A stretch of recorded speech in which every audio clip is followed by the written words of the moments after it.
सभी को अपने YouTube चैनल पंडित विकास जी महाराज पर बहुत बहुत स्वागत है। आइए आज हम श्री महादेव जी के ज्योतिर्लिंग उत्पन्न का वर्णन करते हैं कि सोमनाथ जी ज्योतिर्लिंग का उत्पन्न कैसे हुआ।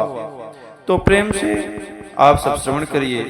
सूत जी बोलते हैं, हे मुनीश्वर, अब मैं आप लोग को ज्योतिर्लिंगों का महात्म था उनकी और भी उत्पत्ति को कहता हूँ। ध्यान देकर सुनिए। यद्यप शिवलिंग के महात्म्य कोई 100 वर्ष भी नहीं कह सकता है, तथापि जैसे मैंने अपने सदगुरु से सुना है, आपसे कहता हूँ। हे मुनि, उन ज्योतिर्लिंगों में सोमनाथ पहले कहे गए हैं। इसके लिए अब उनकी महात्म्य सुनिए। हे मुनीश्वर, जब महात्मा प्रजापति दक्ष ने अपनी 27 कन्या को चंद्रमा के लिए दान किया, तो एक कन्याएं चंद्रमा को और चंद्रमा उन कन्याओं को प्राप्त करके वैसा ही शोभित हुआ जैसे स्वर्ण मणि और मणि से स्वर्ण शोभा होती है। पश्चात उन 27 पत्नियों में चंद्रमा को रोहिणी नाम की पत्नी जितनी प्रिय उतनी अन्य नहीं है। तब रोहिणी को छोड़कर अन्य कन्या दुख पाकर अपने पिता दक्ष के शरण में गई और जाकर के जो दुख था पिता से कह सुनाया। उसे सुना दक्ष को बड़ा दुख हुआ और कहा, वाह, चंद्रमा के पास जाकर के बोला कि हे कालिंधे, तुम विमल कुल के उत्पन्न होकर अपनी आश्रितों में न्यून का अधिकार व्यवहार करते हो, फिर भी आप तक जो हुआ उसे भूले जाओ और आगे ऐसा न करना, क्योंकि ऐसा करने से तुम नरकगामी होगो। प्रभु ने कहा। इस प्रकार अपनी जामृता को समझाकर दक्ष जी घर लौटे, परंतु शिव माया से विमोहित चंद्रमा उनकी बातों पर कुछ भी ध्यान नहीं दिया और बलवान भावी के वंश रोहिणी में असक्त रहकर अन्य किसी भी आदर न किया।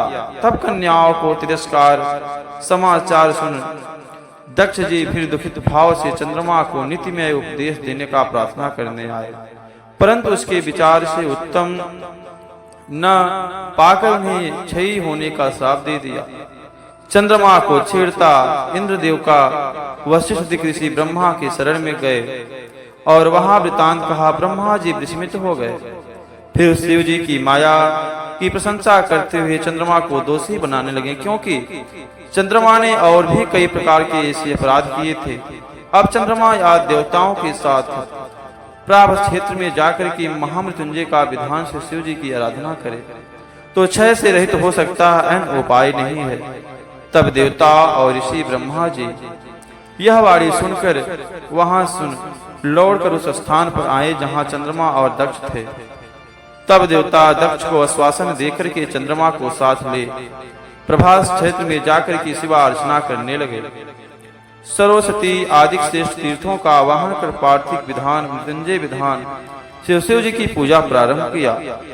इस प्रकार वह चंद्रमा को शिवार्चन में लगा। देवता ऋषिगण अपने स्थान को चले गए। चंद्रमा ने वहां रह करके निरंतर 6 मास तक जप किया। मृत्युंजय मंत्र से वृषभ ध्वज शंकर की पूजा किया, मंत्रों की 10 करोड़ आवृत्ति की। तब मृत्युंजय को ध्यान से चंद्रमा के मन में निश्चल समझ भगवान शंकर प्रसन्न हो गए और भक्तों पर कृपा करने वाले शंभु प्रकट होकर के अपने उस भक्त के पास आकर के बोले, हे शशि, तेरा कल्याण हो। तुमने अपने मन से जो इच्छा की वह वर मांगो, मैं प्रसन्न हूँ, तुमको वह उत्तम वर दूंगा। चंद्रमा ने अपनी मनो अभिलाषा क्षय नाशक वर मांगा। शिव जी ने ओम स्तु कह करके चंद्रमा को एक पक्ष में प्रतिदिन बढ़ने का वर दिया। चंद्रमा यह देवता और ऋषि प्रसन्न सिंह वहां आए और चंद्रमा को आशीर्वाद दे हाथ जोड़ करके प्रणाम जी किया।